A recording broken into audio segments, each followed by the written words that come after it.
Hello friends, good morning. সবাই কেমন আছো? তো আমি অনেক দিন পর মিনি ব্লগ নিয়ে তোমাদের কাছে চলে এলাম।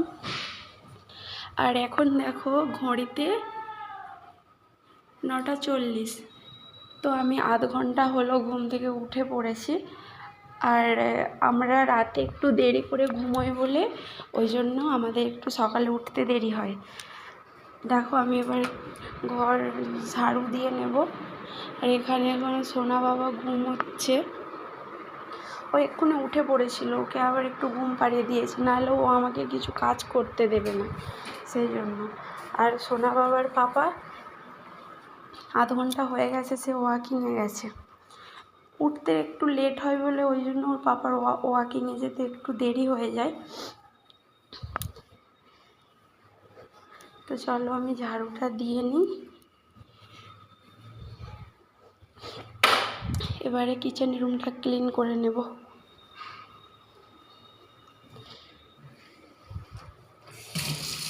এখনও আমার অনেক কাজ বাকি আছে। কিচেন রুম ক্লিন করার পরে সোনা বাবার জন্য খাবার বানাবো। আর আজকে আমাদের নাস্তা বানানো হবে না কিছু, সোনা বাবার পাপা বলেছে বাইরে থেকে নাস্তা নিয়ে আসবে। এখনও স্নান করা বাকি আছে, ঘর মোছা, কাপড় কাচা, পুজো করা, এখনও অনেক কিছু কাজ বাকি আছে। কিচেন রুমটা পরিষ্কার করে নিয়েছি।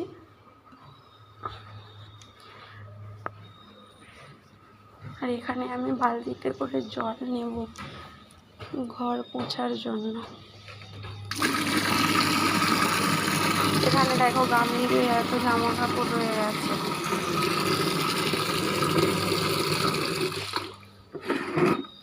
আর দেখো এটা আমাদের রুমের সামনে, এটা বারান্দা।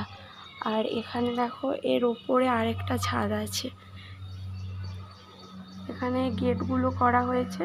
সোনা বাবা ওপরে চলে যায়। একদিন আমি রান্না করছিলাম, ওকে সাড়া দিচ্ছি সোনা বাবা বলে, দেখি ও এখান দিয়ে একদম উপরে গিয়ে দাঁড়িয়ে আছে। তো আমার ভয়তে তো খুব ভয় লাগছিল যে কী করে ও গেল। সেই জন্য সোনা বাবার বাবাকে বলে এখানে গেট বানিয়ে দিয়েছি। আর এখানে দেখো এই ছাদে বাইরের ভিউজটা দেখো কত সুন্দর লাগছে।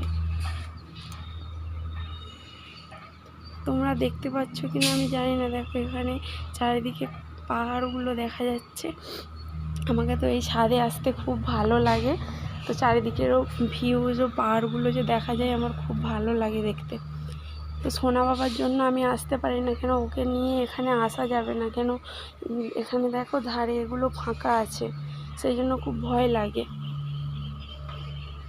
আমি এই সকাল টাইমটা এখানে আসি, যে এখানে ফুল গাছ লাগিয়ে রেখেছি, এখানে জল দিই আর পুজোর জন্য ফুল তুলে নিয়ে যাই। তো আজকে দেখো টগর গাছে একটাও ফুল ফোটেনি, এই কুঁড়ি ধরেছে, এটা মনে হয় কালকে ফুটবে। আর এখানে একটা নয়নতারা ফুল ফুটেছে। তো এইটা দিয়ে আজকে পুজো করে নেব। আর আমরা আগে যে রুমেতে থাকতাম সেখানে প্রচণ্ড জলের প্রবলেম হতো, এতটাই জলের প্রবলেম হতো যে মাসের মধ্যে 10 দিন কি 12-13 দিন জলের প্রবলেম হতো। সেই জন্য বিরক্ত হয়েই রুম ছেড়ে দিয়েছি।